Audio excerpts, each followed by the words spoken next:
Hello everyone, welcome to the final session of the university series. Hopefully after this round you will feel more prepared to tackle everything that university might throw your way.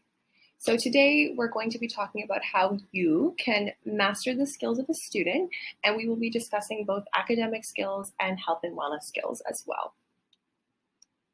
So before we get started, I'm going to introduce myself. My name is Liv. My pronouns are she and her. I just graduated from my 5th year of the Applied Science program, and my major was Family Studies and Human Development.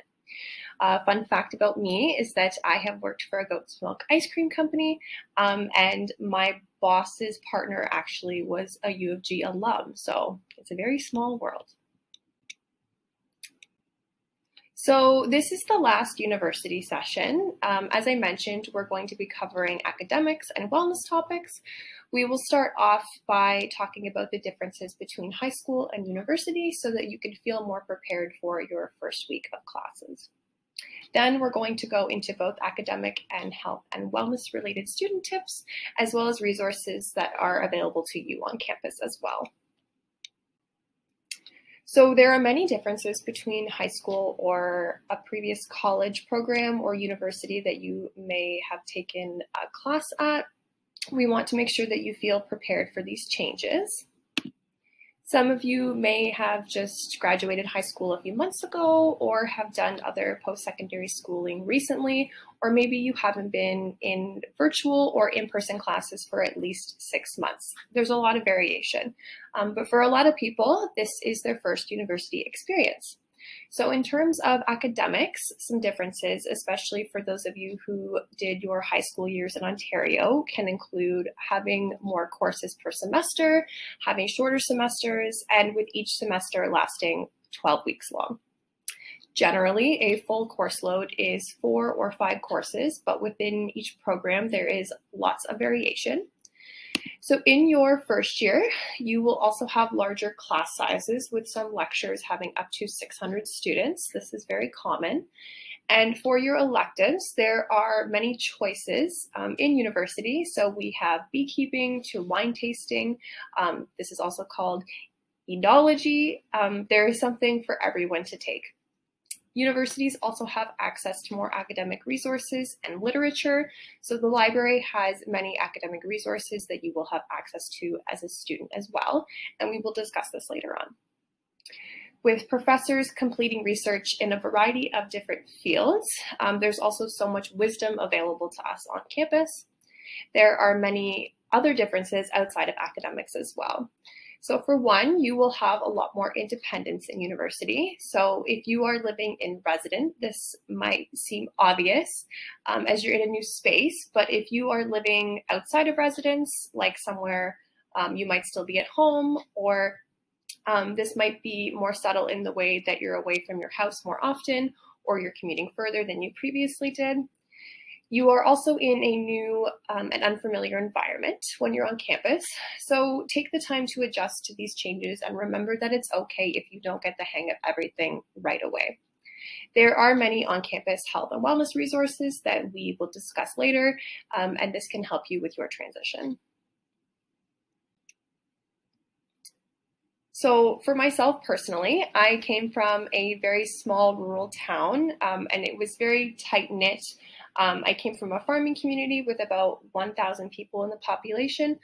So for myself, I was really excited to branch outside of my small town and come to Guelph because it still feels tight-knit, but it's a little bit bigger. And it's nice to meet people from different backgrounds as well. So now that we've discussed these things, we're going to get you prepared for challenges. So here are the pro tips for something like textbooks. So make sure you wait until your first day of class before you buy your textbooks. Your professors might tell you that you don't actually need one. They might also tell you that you need a specific version of a textbook. Sometimes they will let you use an older version, and you might be able to get an older version for cheaper or even get it used to save more money. They might tell you that you really need to get the textbook because it will come with a special code. And sometimes these codes let you access quizzes through the textbook website, and they might count towards your grade. So in these cases, it's best to get a new textbook so you can also have the access code that you need. For myself personally, my experience with textbooks in first year was that I bought many of them prior to classes, and I found that I didn't actually use many of them. So moving forward, I checked things out from the library and only bought the ones I knew would be really important to me. For example, my statistics class, I knew I would be doing different statistics problems and equations. So for something like that, I decided it was important for me to have it. Another big difference between high school and university are the classes. So not only are there more people, but there are also different rules. One change that you don't generally need to ask your professor about is that if you need to go to the washroom or if you need to leave class, this is something that you can do without asking.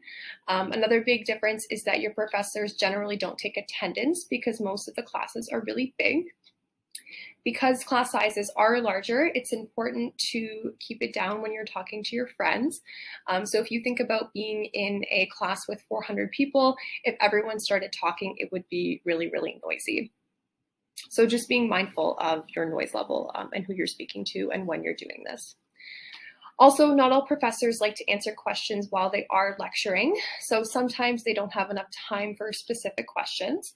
A good time to ask your questions is before or after class or during a professor's office hours, and you can also email your professor or your teaching assistant, which is also called a TA. All classes generally have at least one. And these are generally graduate students who have taken the specific course or one similar, so they understand the material really well and can help answer your questions. Another important thing about university is note-taking. So some professors might talk really quickly, and it might be easier for you to type your notes. But for some classes, it might be more useful to make handwritten notes. Typing and handwritten notes are both good options, and you can test both to find out what works for you. Maybe you prefer a specific style for a specific class, and you have time to figure this out. Many professors will also post their PowerPoint slides or their printouts before class, and this is a great option for taking notes by hand, is so that you can print them out and write next to the slides while the professor is lecturing. And printing can also be done at the library if you don't have access to a printer yourself.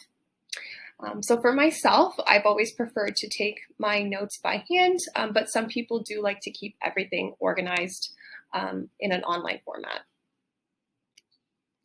So now we're going to talk about assessments. These are the things you're going to be graded on.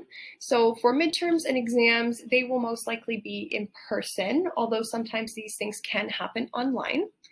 Something many first-year students don't know about is how in-person midterms and exams take place. So for you, you will need to bring your student card so that your attendance can be taken, as well as a pencil in case you need to fill out a multiple choice exam on a Scantron. And what a Scantron is basically, it is a fancy name for a piece of paper that already has circles on it for you to fill in your answer. For exams and midterms, you will also leave your things at the front of class before you find your seat. For things like quizzes, these are mostly online and completed through your CourseLink account. You will usually have a time limit on quizzes, and you will be limited to the number of attempts you are allowed to have on your quizzes. In some cases, you are allowed to have unlimited time to complete a quiz, but this depends on the professor and their preference. In other cases, you might be able to complete a quiz 3 times, and your professor will use the highest mark you got from those 3 specific attempts. Another thing that usually occurs is when you are submitting your assignments online. On CourseLink, most professors want you to use the Dropbox when you're submitting assignments. And in the Dropbox, this is where you put your assignments online. Some professors will ask that you use Turnitin. And if you don't know what Turnitin is, this is a software that is used to detect plagiarism. So please make sure to always be submitting your own work. My experience with assignments is that I like to start things early so I have time to review and make edits without feeling overwhelmed. And I found that this was really helpful for me over the course of my 5 years at U of G. And practice does help you become better. So now that you've learned some of the tips for academic success, we are going to introduce you to academic resources available on campus at U of G. So first we have the Ask Us desk, and this is the first stop for uncovering all of the resources, services, workshops, and events that are offered by the library. So the staff at the Ask Us desk can answer questions about your library account, check out books, help you find course reserve materials.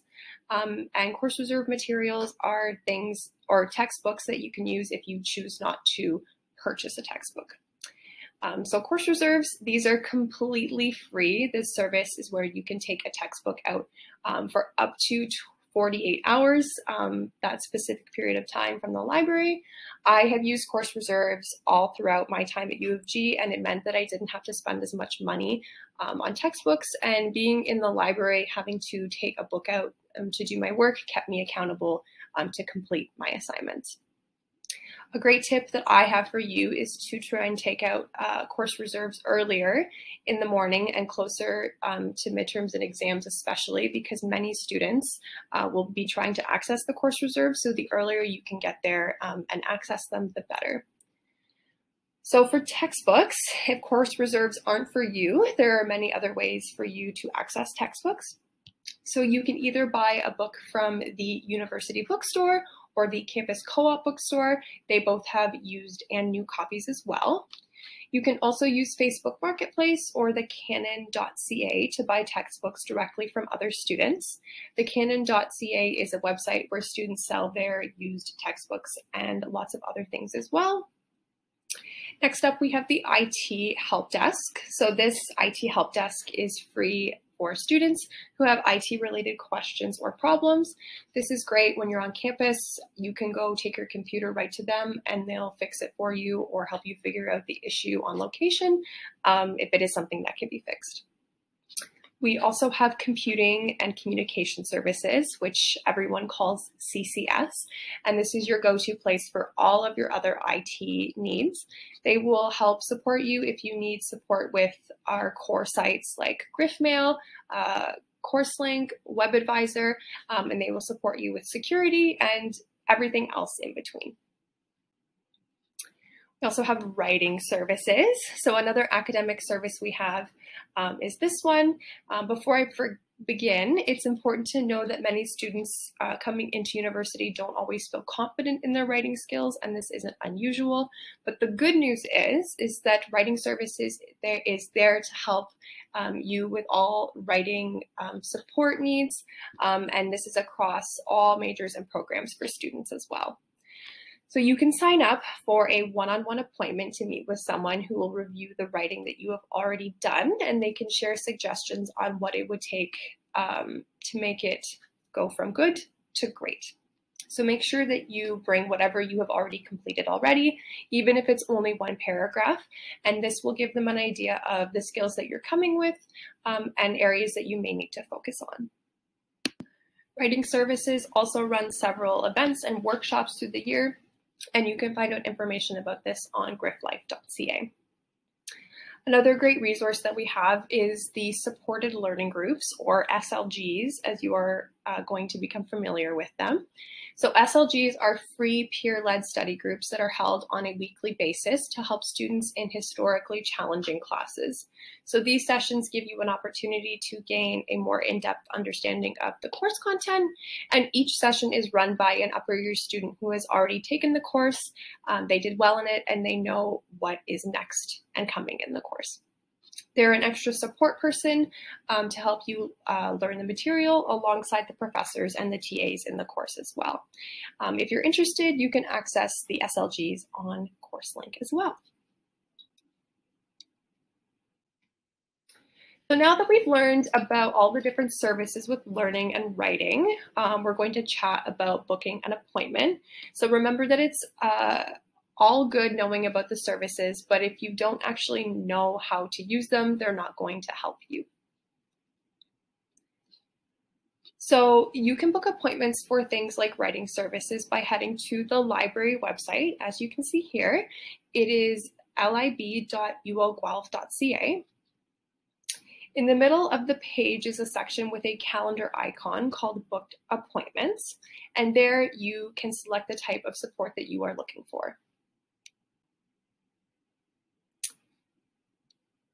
So we've talked a lot about the academic aspects of university. However, mental health and taking care of yourself and taking the time for yourself is also extremely important as well. So striking a balance between work, school, volunteering, family, and friends can be difficult, but during this session, we're going to show you some additional resources that you can access to optimize your study time, effectively manage your time, and most importantly, how to access the necessary mental health resources that you need when you need them. So let's get to it. So first, we're going to talk about some student tips for success.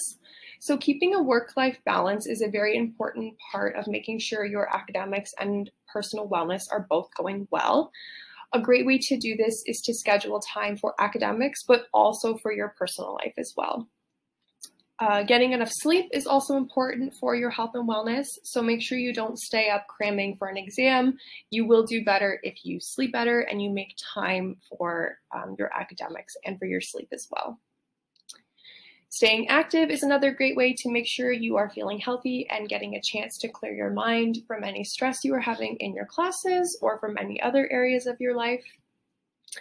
Many students like to stay active by taking walks in the Arboretum. It's especially beautiful in the fall when you can see the colors change. And lastly, you can always stay active by heading over to the athletic center. So whenever you want to go to the rock climbing wall, or if you want to join an intramural team, there are so many ways to get involved at the athletic center. Practicing gratitude regularly can also go a long way to help you feel good. So now that you've learned a few tips for health and wellness from students, let's talk about the resources we have on campus to support you. So for accessibility services, this is here to help students who experience disabilities with full and equitable participation in academic life. They strive towards creating a barrier-free environment where all students can achieve their full potential. So they have many programs, including note-taking, academic accommodations, exam support, and more. If you don't need support from SAS, but you would like to help others, your professors might mention an opportunity to become an SAS note-taker within the first few weeks of class. And again, SAS stands for Student Accessibility Services. And being a note-taker is a great way to get involved, as well as to help a student in your class and improve your chances of success in your courses because you will stay up to date on your own note-taking as well. We also have counseling services. So they offer individual and group counseling for any topic that you have or need to want to talk about. You can find a number of mental health resources online as well. During orientation week and through the rest of the year, Wellness is offering drop-in counseling as well, so you don't need to make any appointments if you are looking for some support. All you need to do is visit the JT Powell building, which is right over by the athletic center, and talk to the front desk, or you can give them a call as well. We also have health services. So these folks support you with many aspects of your health, including nutrition. We have an amazing dietitian, also immunizations, referrals, medical notes, appointments with a physician, and much more. So their clinic is right in the middle of campus in the JT Powell building. Again, this is next to the athletic center, so it's a convenient place to get to if you're already on campus. Next, we have the Student Support Network, or they are also known as the SSN, and they offer drop-in peer support in the fall and winter terms. SSN is a team of student volunteers who are extensively trained in active listening and communication skills and are ready to provide a supportive ear to any member of the campus community. The drop-in peer support space is located on the first floor of the JT Powell building and is open Monday to Friday, noon to 10 p.m. Up next, we have the Wellness Education and Promotion Center. I had the pleasure of working here as a peer helper for 3 years myself, so I can confirm it is a great place to be and to get support as well. So the Wellness Education and Promotion Center is your one-stop shop for all things related to wellness. They provide resources as well as one-on-one or group support, and they have events to cover 7 dimensions of wellness. And yes, you are right. There are 7 dimensions of wellness. So we have emotional, environmental, intellectual, occupational, physical, social, and spiritual. So they cover all of these areas. Up next, we have the Sexual and Gender-Based Violence Education and Support Center. So this is a place where you can become educated about or seek support for sexual and gender-based violence. They provide education and support that is trauma-informed, anti-oppressive, survivor-centric, and rooted in harm reduction philosophies. They support student survivors of sexual and gender-based violence by coordinating accommodations, conducting safety planning, and making referrals as well. And they provide preventative education and training. So that's all I have for you today. Thank you for joining me for the last session. To wrap up this session, you should have a better understanding of all the different academic and wellness related supports at the University of Guelph and some pro tips from myself as a student and other folks who helped make this presentation. If you have any questions, you're welcome to email start@uoguelph.ca. But otherwise, thank you for listening, and we hope you learned something today.